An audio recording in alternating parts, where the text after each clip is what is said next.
Nazzikuno ng'eddagala egganda lya nkizo nnyo eri obulamu bw'omuntu era bajjajjaffe baalyettaniranga nnyo. Olunaku olwaleero tukuleetedde omukyala Nangobi okuva mu katale k'e Nateete ku Bitaala era ng'ono mutunzi wa ddagala atunnyonnyola engeri gy'alifunamu olituusa mu katale wamu n'emigaso gy'alyo. Abawala bandisaanidde okunaabako ku Namirembe ku Lweza n'Ebbombo ne bakula nga bakyala ba mukisa gye batambulira.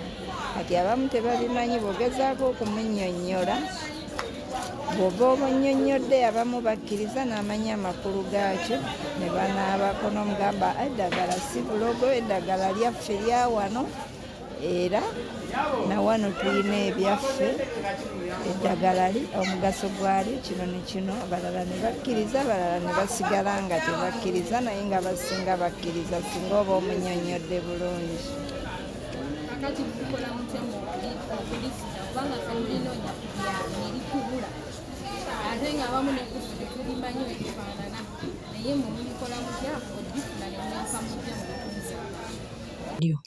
Ebbombo ligema kabuvubuka mu bantu, Olweza ne Namirembe liyamba abaana abawala okuba n'emikisa gye batambulira. Takomye okwo ategeeza nti ddungi eri buli muntu okunaabako ye nga y'agamba atunda eddagala okusinziira ku muntu bw'aba azze okuviira ddala ku siringisi 1,000 paka w'aba ayagala. Omukyala ono agamba Kirogo naye nga nedda kuba kati abavubuka buli muvubuka yenna yandisaanye okunaabako ku bbombo ligema kabuvubuka.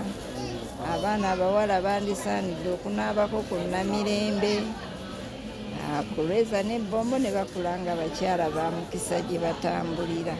Kati abamu tebabimanyi bogezaako okumunnyonnyola, bw'oba omunnyonnyodde abamu bakkiriza n'amanya amakulu gaakyo ne banaabako. Sarah Naggayi, MRN TV.